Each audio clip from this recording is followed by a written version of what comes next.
Hello everyone, welcome back to my channel. Today I'm coming on to share with you a fancy fold card. This is part of the collaboration hosted by Monika, otherwise known as paperMona. And every month there were four of us. Unfortunately, one person had to drop out. So there are three of us now in this collaboration where we share with you our makes on different folds of cards.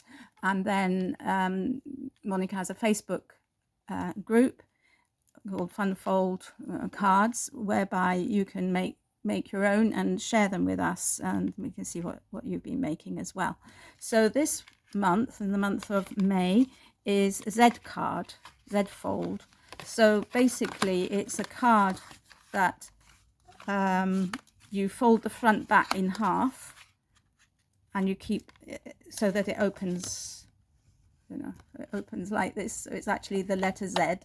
So I'm just going to show you one that I've made, and then I'm going to put one together with you. So this one I've made using some Alice in Wonderland themed paper, which came in a magazine, and the toppers also came in a magazine.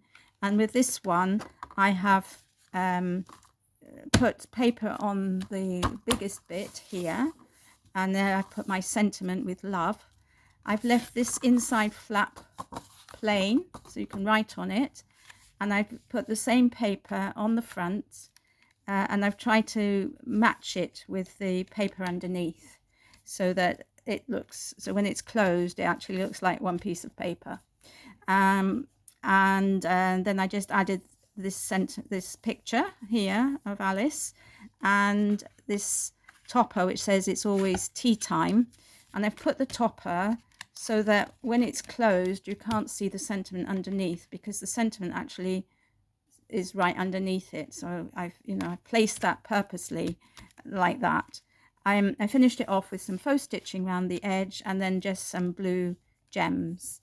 So that's this was a 5x7 card that I used, card base, and that's how it came out. I'm quite pleased with how that one came out, but we're going to make one together which is a different shape.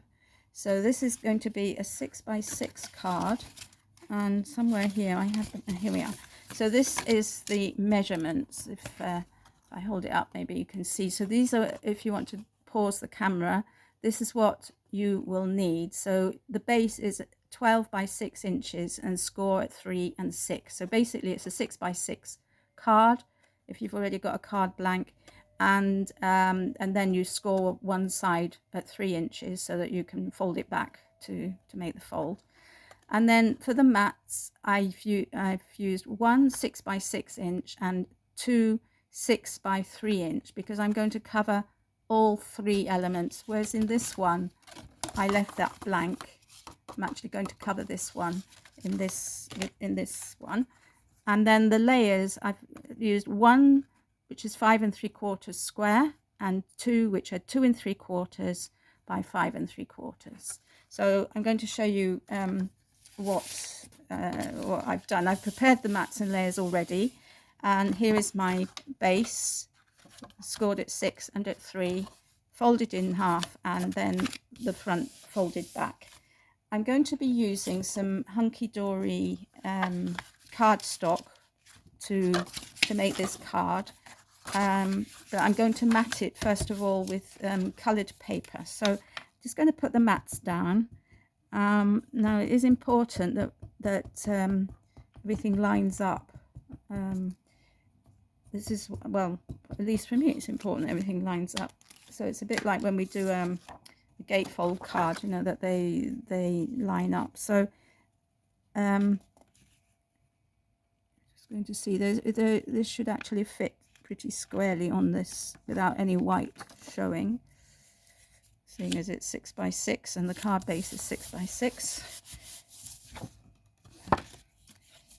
But sorry, I'll just redo that because it's it was hanging over the one end, and okay, that's better. So right, so that's my mat.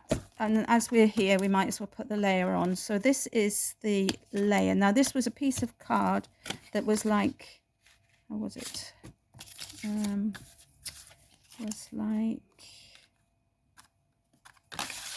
was like this. You know how hunky, and there was a gap there. You know how hunky-dory, you have the pre-printed cards. I thought, oh gosh, you know, what am I going to do anyway? I love this little image, and I love the flowers, but I don't want to put him on the front, so I've decided to put him on the inside. So and there was more to the card up here, but I cut that off.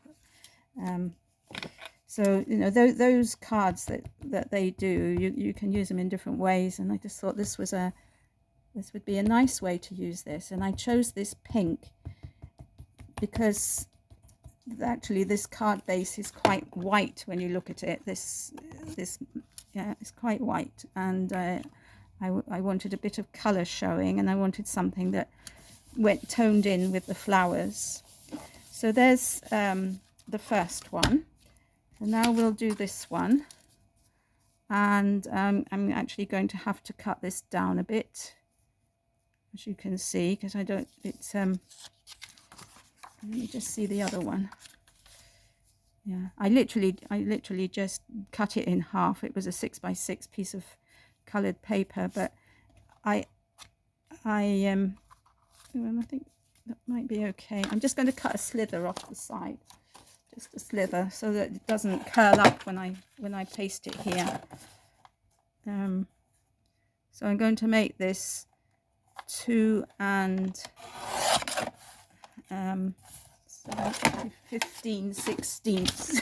So I just cut off 1/8 of an inch basically. So I think that just gives this little bit, that gives us a bit of margin, so that when we close this, they don't hit against each other and curl up. So I'm just putting some glue down now. Yeah, just a thin amount of glue, and I'm going to stick this down, lining it up as best I can. So that's that, and I'm going to put this one here. So again, I might as well do this as I'm here with this bit. I'm going to do that. Giving it lots of glue because it's card, and so we want this to line up here and here. I think that's about right. I am doing it by eye, which perhaps is a bit of a dangerous thing for me, but anyway, I'm doing it by eye. And I'm just going to cut another little slither off this one. So it's halfway between the 2 3/4 and the 3 inch. So whatever that makes it. And I'll just see that that fits okay. So there we are. I hope you've all been enjoying this series. Certainly lots of people have been adding their makes to the Facebook group, which is great, and it's lovely to see what different people make, and it's lovely as well to see, you know, different takes on the same fold, because there are some, you know, twists and not twists, some different ways of doing them so that they turn out slightly differently, and that's yeah, just making sure I'm doing this right. So now I'm going to put down this mat. Well, in fact, I think it's a layer, isn't it?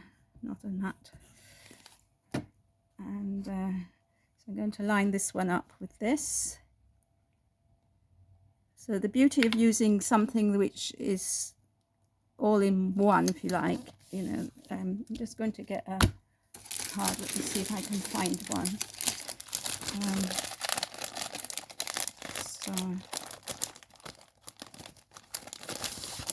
Yeah. So for example, this is a hunky-dory card. I'll just move you up a bit. So this was a similar layout to the one that I've used. So basically I cut that off and then I cut it up and up and up. So when you do it, you can get the pattern to continue, you know, along. The only thing is that this image is at this side. So I cut that, and then I had to cut the other way to get these bits to match. But anyway, I think you know what I mean. And the one with least pattern, the better, so that it's not too obvious. Right, so this is the basis of the card. And because I've used thick card to do the, what's my bone folder? Because I've used thick card here, it's quite bulky, but you can see it stands up as a Z. And I've managed to hide this image when it's closed, which is what I wanted to do. Now I've got this image here, which is the topper, and so I'm just going to stick that down so that half of it is stuck down and the other half is loose. Okay, so and this one very conveniently has these has this shape to it, so it's quite easy to work out where half of the topper is. But so I'm doing that. So I'm going to put that down there like so, and I'm going to take it right up to the top there, just so as much of the pattern it can show as possible. Now I've got this sentiment which says we'll always be friends, which came from the same kit, and I want to put it here, okay, inside. But when I close this, you can see it's peeking out here, so I've got to try and find a place where it will fit. It will look nice, but when this is closed it doesn't show. So I think this is about the best place for it to be, here. So I'm going to stick that there. I'm going to stick it so it's still more or less centered on the card, but it's hidden by the topper at the front. You know, so this is more or less in the middle. Okay, so that's that. And I've got one more little bit. Got this little heart here which came in the kit, and I want to put him somewhere, so I'm going to put it on here just to I'm going to put it here just so that each one of the panels has got something on it, just for a bit of decoration. So that is the Z card finished. I will put some gems and things on it because it looks a bit plain to me. You know, I like to have a bit more decoration, and I'll probably put a little border around. And I need to find a gel pen that matches. I like to do it in pink, I think. So yeah, so that is that. So those are the two Z-fold cards that I have made. So we'll just change this. The mat is 6 by 2 and let's say 7/8 inches, not 3 inches. Okay, and if you want a little bit of a border, this could be a bit smaller as well. Anyway, that's up to you how you do it. It's just the general idea, but I'll just hold this up so that you can see it. And now I just want to show you a mistake, because I think it's always good to see the good and the bad. Now there is such a thing as a double Z fold, which is what I was trying to do here. So you see it folds out as a Z, and it's also got this bit here which folds over. They're very easy to do. I mean, it looks a bit complicated, but all you do is you get your basic card, you cut off a bit at the bottom, and you turn it round so that this short bit here now sticks over here, and this long bit, which would have been here, sticks here. So basically that's how you set it up. But as you can see, the sentiment shows. Now I did this first and I was using a kit, and I didn't really pay much attention to what I was doing. So I was kind of trying just to decorate this bit and that bit and this bit along here. And as the paper was quite stiff, I was using that as the card base. And I put this here in the middle without realizing that it shows, that half of it shows. So that's my mistake. I think it's still usable. I mean, it looks nice when it's open, but I just wanted to point that out. So, you know, do be careful with your topper, where you put it. And if you don't want to put a topper, make sure you don't put your sentiment halfway like this. That's what would have been better for me, to put the sentiment on the front. I don't know. But anyway, I just wanted to share that with you. And thank you all for watching. Go over and see what the two Monikas have been making this month as well. And do go over to the Facebook group if you want to share your makes. I think there is a hashtag if you want to use that, if you want to share on social media as well. So thank you all for watching. There will be some information in the description box below. Take care, have a lovely day, and I'll see you all again soon. Bye for now.